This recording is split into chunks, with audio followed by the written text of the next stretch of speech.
정부에 맞서지 말라. 오늘 이재명 대통령이 한 말입니다. 한 달간 SNS에 부동산 글만 20건 이상 올렸어요. 그 사이 매물은 16% 증가했고 심리는 3년 7개월 만에 최대 급락했습니다. 그 끝에 나온 한마디입니다. 저는 이 발언 안에 경제 너머의 정치적 메시지가 들어있다고 봅니다. 오늘은 그걸 하나씩 열어보겠습니다. 분석 전에 숫자부터 볼게요. 부동산 빅데이터 플랫폼 아실의 2월 20일 기준 데이터에 따르면 1월 23일 서울 아파트 매매 매물이 5만 6천 건이었는데 한 달도 안 돼서 6만 5천 건을 넘었습니다. 16.3% 증가한 거죠. 머니투데이 보도에 따르면 성동구 41.8%, 송파구 35.6%, 강남 서초도 15에서 20% 정도 늘었다고 합니다. 서울 25개 구 중 22개 구에서 매물이 늘었고 하루에 1,300건 넘게 새 매물이 나온 날도 있었다고 하죠. 한국부동산원 주간 동향을 보면 서울 아파트 매매 가격 상승률이 1월 넷째 주 0.31%에서 2월 첫째 주 0.27%, 둘째 주 0.22%, 셋째 주 0.15%까지 3주 연속 상승폭이 줄고 있다고 합니다. 또한 한국은행이 오늘 발표한 소비자 동향 조사에서 주택가격 전망인 CSI가 124에서 108로 한 달 만에 16포인트 급락했습니다.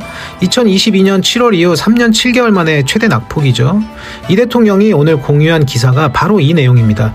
국토부 실거래가 공개 시스템에 따르면 서울 아파트 매매의 87%가 15억 이하 거래에 집중되고 있고 법원 등기 정보광장 데이터를 보면 채권 최고액 비율은 42.96%로 6년 만에 최저치를 기록했습니다. 대출 규제가 시장 구조 자체를 바꾸고 있다는 해석이 나오고 있죠. 숫자만 보면 시장은 분명히 반응하고 있는 것 같아요. 물론 이건 대통령 메시지 하나 때문만은 아닙니다. 양도세 중과 유예 종료예고 129 공급대책 대출 규제까지 한국은행도 복합적인 정책 요인이 작동한 결과라고 분석했죠. 그러면 이 흐름 속에서 대통령의 오늘 발언 도대체 뭐가 들어있는 건지 봐야겠죠. 이재명 대통령이 오늘 X에 올린 글입니다. 핵심 문장만 추려볼게요. 첫 번째는 다주택을 유지하든 자유지만 비정상의 정상화에 따른 위험과 책임을 피할 수 없을 것이다.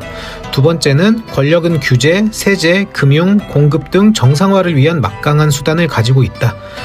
세 번째는 그 권력의 원천은 국민이다. 국민은 비정상의 정상화를 지지하고 있다. 이 세 문장의 구조를 잘 보세요. 첫 번째는 경고이고 두 번째는 수단의 과시입니다.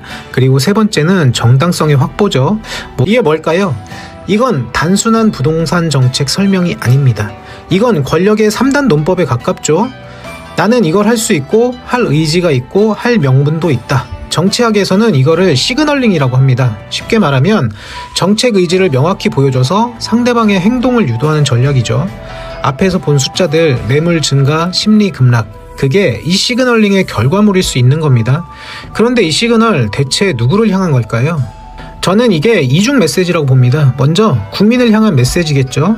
사실 이게 더 큰 비중입니다. 부동산 제가 강하게 밀어붙이겠습니다. 안심하시고 믿어주십시오. 무주택자, 청년, 신혼부부, 집값 때문에 불안한 사람들한테 말하는 거예요. 정부가 흔들리지 않는다는 확신을 주는 겁니다. 이건 정책 발표가 아니라 리더십의 약속이죠. 나를 믿어라, 끝까지 간다. 그리고 동시에 다주택자와 금융권을 향한 메시지가 있습니다. 규제가 온다, 세제가 바뀐다, 금융이 조여진다. 자유지만 책임은 피할 수 없다. 이건 명백한 경고죠. 한 문장으로 두 개의 청중을 동시에 잡는 겁니다. 국민한테는 안심을, 투자자한테는 긴장을. 이게 정치적 메시지의 기술입니다. 그런데 여기서 하나 더 흥미로운 게 있어요. 이 메시지를 전달한 채널입니다. 국무회의, 기자회견? 아니죠. X, 옛날 그 트위터예요. 이게 우연이 아닙니다. 1월 23일부터 지금까지 이 대통령이 X에 올린 부동산 관련 게시물만 20건이 넘어요. 설 연휴에도 올렸죠. 새벽에도 올렸습니다. 야당 대표한테 직접 반박도 했어요. 이게 뭘 의미하냐면요. 첫 번째는 기존 언론을 우회하는 겁니다. 편집도 없고 헤드라인 왜곡도 없고 대통령의 말이 필터 없이 그대로 전달됩니다. 두 번째는 메시지의 무게감이 달라집니다. 뉴스를 통해 대통령 발언을 접하는 것과 대통령이 직접 쓴 글을 읽는 건 체감이 다르거든요. 국민 입장에서는 대통령이 직접 나서서 약속하고 있구나. 투자자 입장에서는 대통령이 직접 나한테 경고하고 있구나. 같은 채널, 같은 글인데 받는 쪽에 따라 의미가 갈리죠. 세 번째는 이건 기대심리 관리로 볼 수 있습니다. 부동산 시장을 움직이는 가장 강력한 변수 중 하나가 심리잖아요. 정부가 정말 하려나 보다. 이 인식 하나만 자리 잡으면 시장은 알아서 반응합니다. 아까 본 숫자들 CSI 16포인트 급락, 정책 패키지와 함께 이런 심리전도 한몫하고 있는 겁니다. 자, 그러면 이 대통령의 메시지에서 가장 자주 등장하는 단어, 이걸 한번 짚어봐야겠죠? 이 대통령이 가장 자주 쓰는 단어가 뭔지 아시나요? 바로 정상화입니다.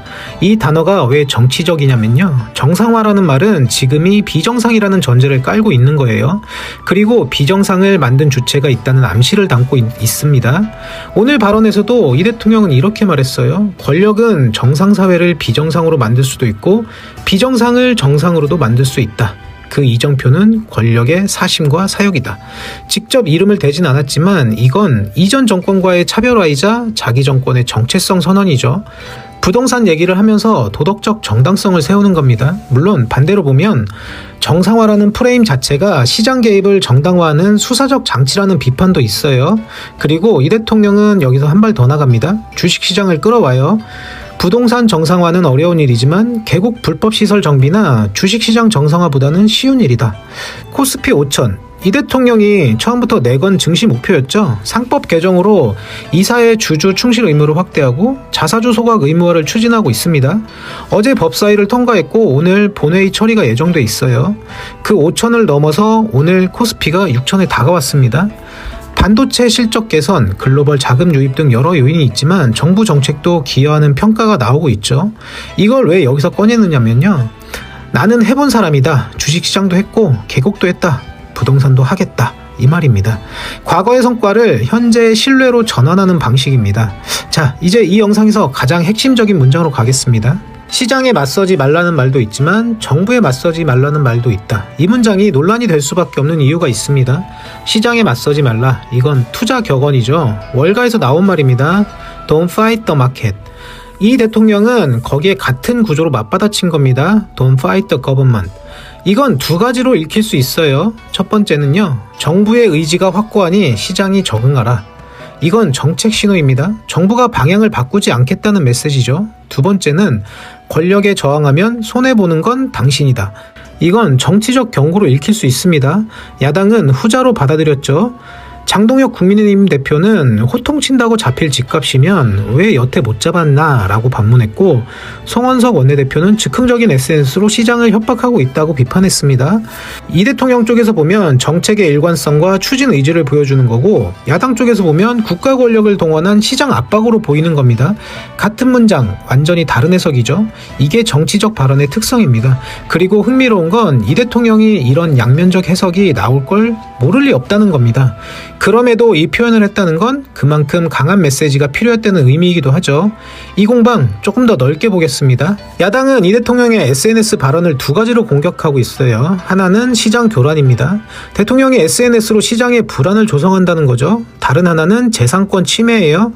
다주택자의 합법적 재산 보유를 정부가 압박한다는 논리죠. 실제로 헌법 23조는 재산권을 보장하고 있고 합법적으로 취득한 주택에 대해 정부가 SNS로 직접 압박하는 게 적절한가라는 문제 제기는 법리적으로 일리가 있는 부분이기도 합니다. 반면에 여당과 정부 측은 이렇게 반박합니다. 정상화를 하겠다는 건데 왜 투기 편을 드느냐. 여기서 재밌는 게 뭐냐면 양쪽 다 부동산을 얘기하지만 본질은 프레임 싸움이라는 겁니다. 야당의 프레임은 정부가 시장을 겁박하고 있다. 여당의 프레임은 기득권이 정상화를 방해하고 있다. 이 대통령이 연일 SNS를 올리면 올릴수록 야당은 반발하고 그 반발이 다시 뉴스가 되고 부동산 정상화 이슈가 계속 공론장의 중심에 놓입니다. 의제를 누가 설정하느냐, 이게 정치에서 가장 중요한 싸움 중 하나죠. 지금 그 의제 설정권은 이 대통령이 쥐고 있는 것처럼 보입니다. 하지만 숫자가 좋다고 다 끝난 건 아니죠.